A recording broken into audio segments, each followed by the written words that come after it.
Welcome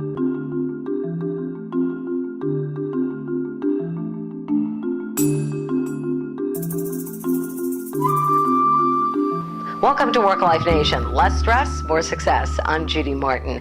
In this episode, I'm celebrating the one-year anniversary of Leadership Chat. That's on Tuesday nights on Twitter, 8 o'clock Eastern Standard Time, where you will interact with some very interesting minds. We chat on everything from blogging to marketing to sales to tweeting to just about anything. Food seems to come into play quite a bit, especially cannolis. It's another story. But anyway, I had an opportunity to meet a bunch of these people at SobCon, the social media conference in Chicago in the spring, and we shared a 3-hour lunch at Carmine's that was spectacular. But what came out of that really was a community, were friendships, and a lot of nuggets of wisdom on everything, once again, from blogging and even to the work-life merge. Take a listen.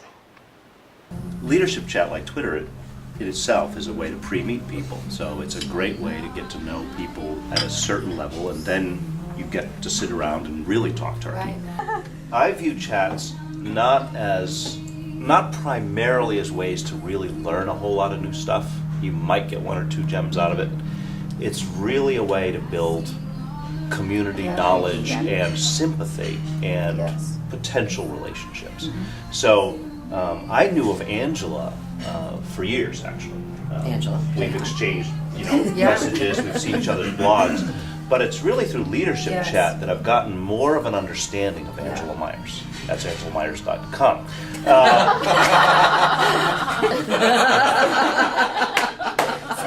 And then, as of 1 year ago, I didn't know Lisa Petrilli at all. She found me on social media before she was really active.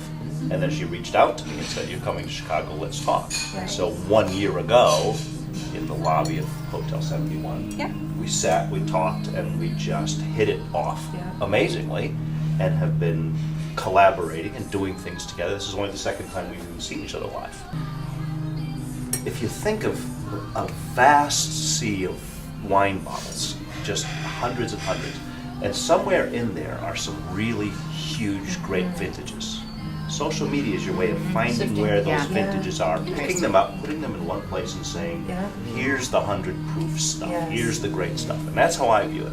That being said, I do believe that I am, and the more that I interact with people of this ilk, in the best way possible without sounding elitist or snob, is that it's very difficult to talk to people who don't get what I'm doing, because they are still like, I have 4 chickens and I need you to give me some credit so I can buy some more chickens, and I'm just thinking, I have other crap to do besides buy virtual chickens.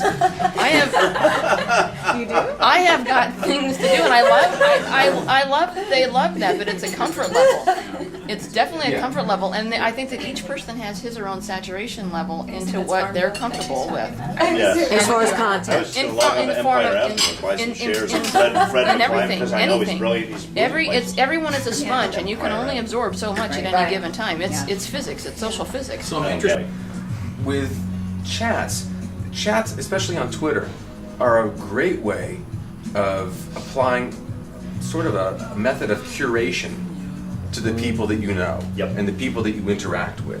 So there are people that I use particular chats for, like Leadership Chat helps me curate a particular group of people that have a common interest. Lisa, how many people have you met in person? Oh my goodness. I know. The social media places.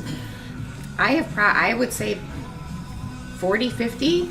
I mean, for sure, and had great business opportunities as a result. So And even just a year ago today, you and I met. That's today?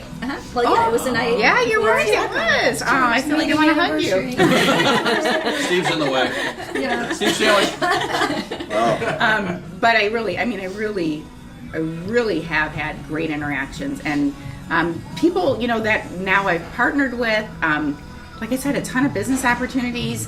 John, you introduced me to people that live around the block from me, whose kids are babysitting for me now, and I'm doing work with. So, I mean, just the depth of it is amazing. A lot of people, and when I talk about work-life issues and the merge and time management, they kind of look at me, they're like, what do you mean lists? Right. No, it's going to take too long and what have you, but what you're It is saying... a lot of Yeah, effort. but it's front-loading. It's a lot Right. of effort, but once the Saves effort a is lot. done, It does. creates a group that's well defined. Absolutely. That says, I see value in this way from here, and people can be added or removed or subtracted. And it saves you time because you're really concentrating and focusing on the Right. material that you and the content that Right. you are interested in. Get up really early in the morning, 5:15.